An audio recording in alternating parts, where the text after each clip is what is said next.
എല്ലാവർക്കും നമസ്കാരം. നമ്മുടെ ഡൽഹി യാത്ര 3-ാം ദിവസം ആരംഭിക്കുകയാണ്. ഇന്ന് വളരെ നേരത്തെ നമ്മൾ ഇറങ്ങിയിട്ടുണ്ട് രാജേഷിൻ്റെ വീട്ടിൽ നിന്നും.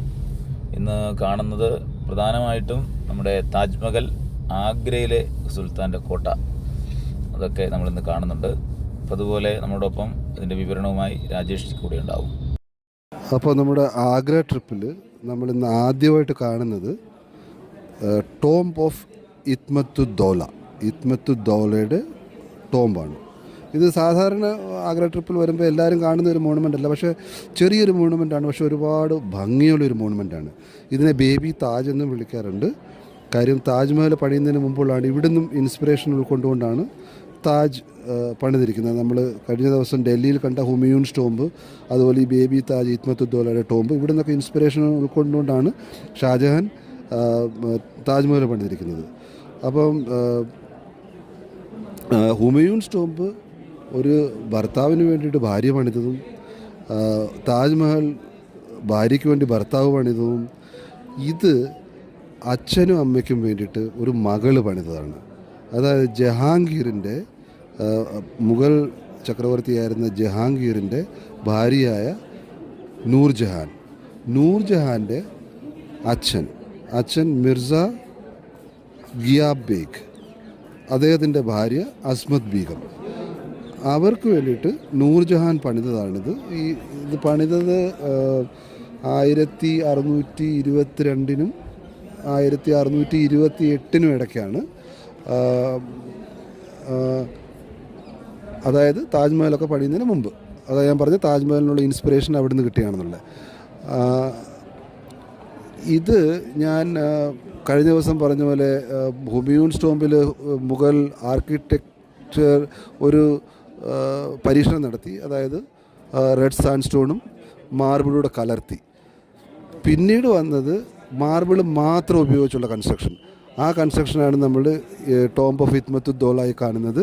മാർബിൾ മാത്രം ഉപയോഗിച്ചാണ് ടോംബ് ഉണ്ടാക്കിയിരിക്കുന്നത്. സെയിം ചാർബാഗ് സ്റ്റൈലിലുള്ള ഗാർഡൻ ഉണ്ട്. ഇത് യമുനയുടെ കിഴക്കേ കരയിലായിട്ടാണ് സ്ഥിതി ചെയ്യുന്നത്.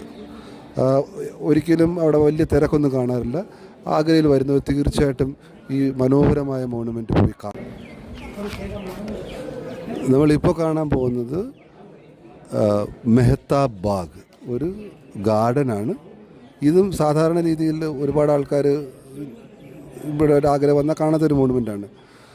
ഇത് പറഞ്ഞതുപോലെ മെഹ്താബ് ബാഗ് എന്ന് പറഞ്ഞ ഗാർഡൻ, ഇത് പണി കഴിപ്പിച്ചത് ആദ്യ മുഗൾ ചക്രവർത്തിയായിരുന്ന ബാബറാണ്.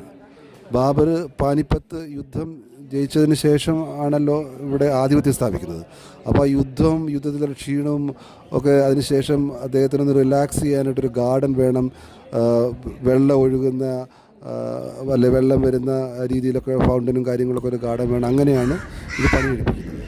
പിന്നീട് അദ്ദേഹത്തിൻ്റെ കാലശേഷം ഇവിടെ ഷാജഹാൻ ഈ താജ്മഹൽ പണി കഴിപ്പിച്ചതിന് ശേഷം ആണ് ഈ മെഹ്താബ് ബാഗിനെ ഒന്നുകൂടെ പുനരുജ്ജീവിപ്പിച്ചത്. കാര്യം ഈ ഗാർഡൻ താജ്മഹൽ സ്ഥിതി ചെയ്യുന്നത് ഇതിൻ്റെ ഓപ്പോസിറ്റ് സൈഡിലുള്ള നദിയുടെ കരയിലാണ്. അപ്പോൾ ഈ പൂർണ്ണചന്ദ്രൻ ഉള്ള ദിവസങ്ങളിലൊക്കെ ഷാജഹാൻ ആ ഗാർഡനിൽ പോയിരുന്നിട്ട് ഈ താജ്മഹലിൻ്റെ നിഴൽ, അതിൻ്റെ പ്രതിബിംബം ആ നദിയിൽ കാണുകയും, പിന്നെ ചന്ദ്രൻ്റെ നിലാവ് അതിൻ്റെ മുകളിൽ പതിക്കുമ്പോൾ, താജ്മഹലിൻ്റെ മുകളിൽ പതിക്കുമ്പോൾ അതൊക്കെ ആ ഗാർഡനിലിരുന്ന് ആസ്വദിക്കുകയും ചെയ്തിരുന്നു. ഇപ്പോഴും ഗാർഡൻ നല്ല ഷേപ്പിലാണ്, നല്ലതായിട്ടാണ് മെയിൻറ്റെയിൻ ചെയ്തിരിക്കുന്നത്. പിന്നീട് പല ആൾക്കാരും പറഞ്ഞ് പരത്തിയൊരു കഥയുണ്ട്. ഷാജഹാൻ സ്വന്തമായിട്ട് ഒരു ശവകുടീരം എന്ന നിലയിൽ ഒരു ബ്ലാക്ക് കളറിലുള്ള മാർബിൾ കൊണ്ട് ഒരു താജ്മഹൽ ഉണ്ടാക്കണമെന്ന് ആഗ്രഹം ഉണ്ടായിരുന്നു. അതിനു വേണ്ടിയിട്ട് കണ്ടെത്തിയ സ്ഥലമായിരുന്നു ഈ ഗാർഡൻ എന്നൊക്കെ ആരൊക്കെയോ പറഞ്ഞു കേട്ടിട്ടുണ്ട്. പക്ഷേ ആർക്കിയോളജിക്കൽ സർവേ ഓഫ് ഇന്ത്യ ഒരു എക്സ്കവേഷനൊക്കെ നടത്തി ഈ ഗാർഡനിൽ നോക്കി ഇവിടെ അങ്ങനെ എന്തെങ്കിലും പണിയാനുണ്ടായിരുന്ന ഒരു സാധ്യത ഉണ്ടോ എന്നൊക്കെ. പക്ഷേ അവർക്ക് കിട്ടിയ ചെറിയ ഫൗണ്ടേഷനും കാര്യങ്ങളൊക്കെ വെച്ച് നോക്കുമ്പോൾ അങ്ങനെയൊന്നും ഉള്ള ഒരു താജ്മഹൽ പണിയാനുള്ള ഫൗണ്ടേഷനോ അങ്ങനെയുള്ള ഒന്നും ഉണ്ടാക്കിയിട്ടില്ല എന്നാണ് മനസ്സിലാക്കാൻ കഴിഞ്ഞത്.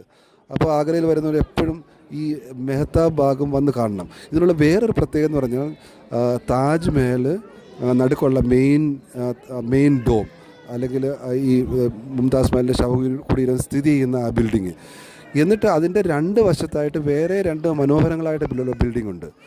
അതിലൊന്ന് ഒരു ഒരു ഒരു ഒരു മോസ്കാണ്, മറ്റേത് ഒരു ഗസ്റ്റ് ഹൗസ് ആയിരുന്നു അന്നത്തെ സമയത്ത്. അപ്പോൾ ഈ 3 മോണുമെൻറ്റും 3 ബിൽഡിങ്ങും ഒരേ നിരയിൽ കാണണമെന്നുണ്ടെങ്കിൽ മെഹ്താബ് ബാഗിൽ നിന്ന് കാണാൻ ആണ് ഏറ്റവും നല്ലത്. ഒരേപോലെ നമുക്ക് കാണാൻ പറ്റും. അതേപോലെ നമ്മൾ താജ്മഹലിൻ്റെ ഉള്ളിൽ പ്രധാന എൻട്രൻസിലൂടെ വന്നു കഴിഞ്ഞാൽ ഒരുപാട് ആൾക്കാർ കാണും, അവർ ഫോട്ടോ എടുക്കുന്നു, പല പല കാര്യങ്ങളും നമ്മളെ ഡിസ്റ്റർബ് ചെയ്യും. നമുക്കും താജ്മഹലിനും ഇടയിൽ പല പല കാര്യങ്ങളുണ്ടാവും.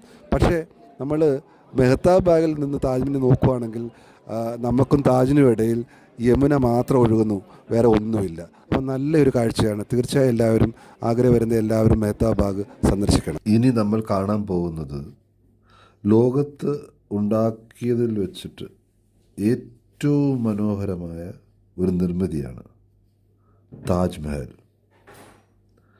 മുഗൾ ചക്രവർത്തിയായിരുന്ന ഷാജഹാൻ തൻ്റെ പ്രിയപ്പെട്ട ഭാര്യ മുംതാസ് മഹലിൻ്റെ ഓർമ്മയിൽ നിർമ്മിച്ചതാണ് താജ്മഹൽ. ഷാജഹാൻ്റെ ഭരണകാലം മുഗൾ രാജവംശത്തിൻ്റെ വളരെ അത്യുന്നതമായ ഒരു കാലഘട്ടമായിരുന്നു. 1628 ഷാജഹാൻ മുഗൾ ചക്രവർത്തിയായി അധികാരമേൽക്കുന്നത്. അതിനുശേഷം 1631 ഡെക്കൻ പീഠഭൂമിയിൽ മധ്യപ്രദേശിൽ ഷാജഹാൻ ഒരു യുദ്ധത്തിലായിരുന്നു. അപ്പം മുംതാസ് മഹലിനെയും കൂടെ കൊണ്ടുപോയിട്ടുണ്ടായിരുന്നു.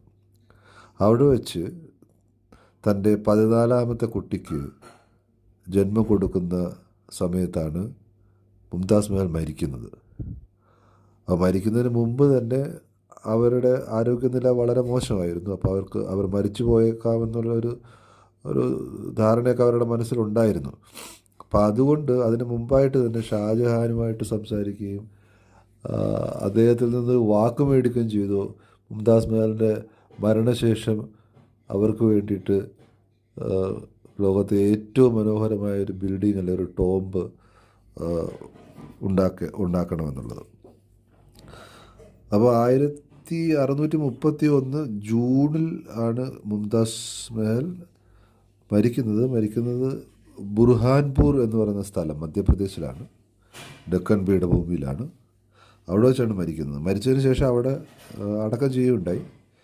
പിന്നീട് ഷാജഹാൻ താജ്മഹലിനുള്ള സ്ഥലമൊക്കെ ആഗ്രയിൽ വന്ന് കണ്ട് അതിൻ്റെ പണികളൊക്കെ ആരംഭിക്കാൻ പോകുന്ന സമയത്ത്, അതായത് ഡിസംബർ 1631 പിന്നെ ബുർഹാൻപൂരിൽ നിന്ന് ഈ ഭൗതിക ശരീരം ആഗ്രയിലേക്ക് മാറ്റുന്നത്.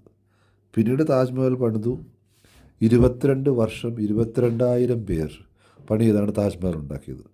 അതും വൈറ്റ് മാർബിൾ അല്ലെ ഐവറി കളറിലുള്ള മാർബിൾ കൊണ്ട്.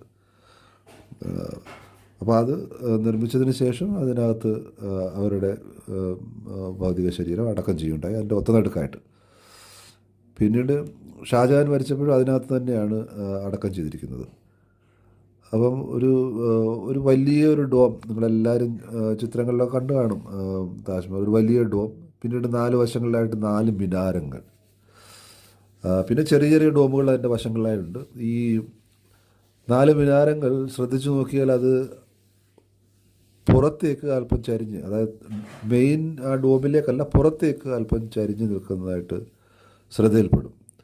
അത് അങ്ങനെ ചെയ്തിരിക്കുന്നതിൻ്റെ കാരണം ഏതെങ്കിലും ഒരു സമയത്ത് ഒരു ഭൂകമ്പമോ എന്തെങ്കിലും പ്രകൃതി ദുരന്തം ഉണ്ടായി ആ മിനാരങ്ങൾ വീഴുകയാണെങ്കിൽ ഒരിക്കലും ആ മെയിൻ ഡോമിൻ്റെ പുറത്തേക്ക് അത് വീഴരുത്, അത് പുറത്തേക്ക് തന്നെ വീഴണം, അതിൻ്റെ ഉള്ളിലേക്ക് വീഴുക എന്നുള്ള ഒരു ചിന്തയിലാണ് അത് അങ്ങനെ ഉണ്ടാക്കിയിരിക്കുന്നത്. 3 ഗേറ്റുകളാണ് താജ്മഹലിലേക്ക് പ്രവേശിക്കാനായിട്ടുള്ളത്. ഒന്ന് കിഴക്ക് സൈഡിലും, ഒന്ന് പടിഞ്ഞാറ് സൈഡിലും, ഒന്ന് തെക്ക് സൈഡിലും. വടക്ക് സൈഡ് ഗേറ്റില്ല, കാരണം വടക്ക് സൈഡിൽ നദിയാണ്, വടക്കേ വശത്ത് നദിയാണ് യമുന.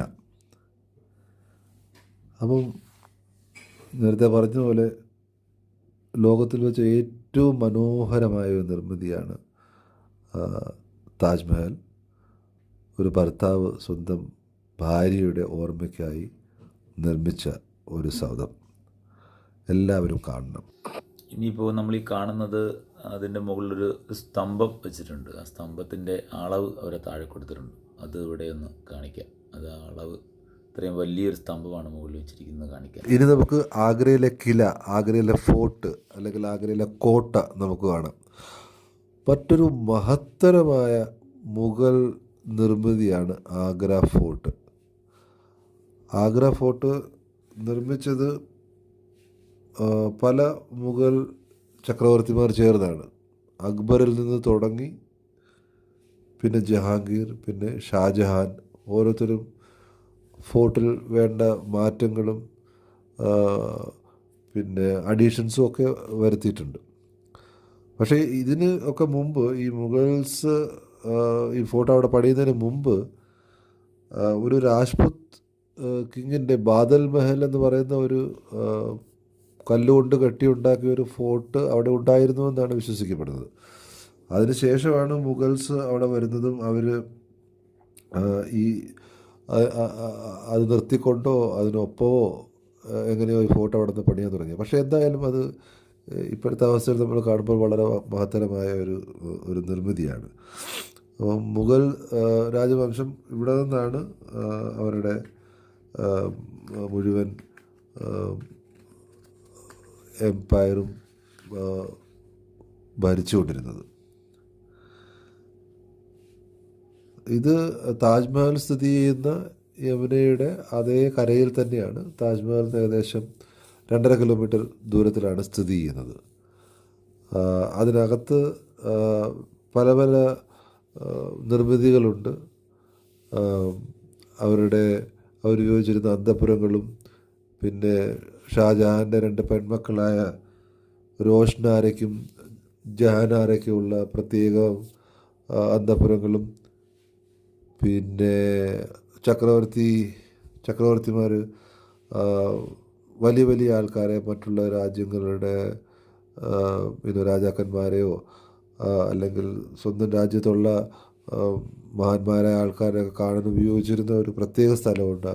അത് പിന്നെ മിക്കവാറും എല്ലാ കോട്ടകളിലും നമുക്ക് കാണാവുന്നതാണ്. രാജസ്ഥാനിലും മറ്റെല്ലാ കാര്യങ്ങളിലും ആ പ്രധാനപ്പെട്ട ആൾക്കാരെ കാണാൻ ചക്രവർത്തി കാണാൻ ഉപയോഗിച്ചിരുന്ന ആ സ്ഥലത്തിൻ്റെ പേരാണ് ദിവാനെ ഖാസ് അല്ലെങ്കിൽ പ്രധാനപ്പെട്ട ആൾക്കാരെ കാണാൻ ഉപയോഗിച്ചിരുന്നത്.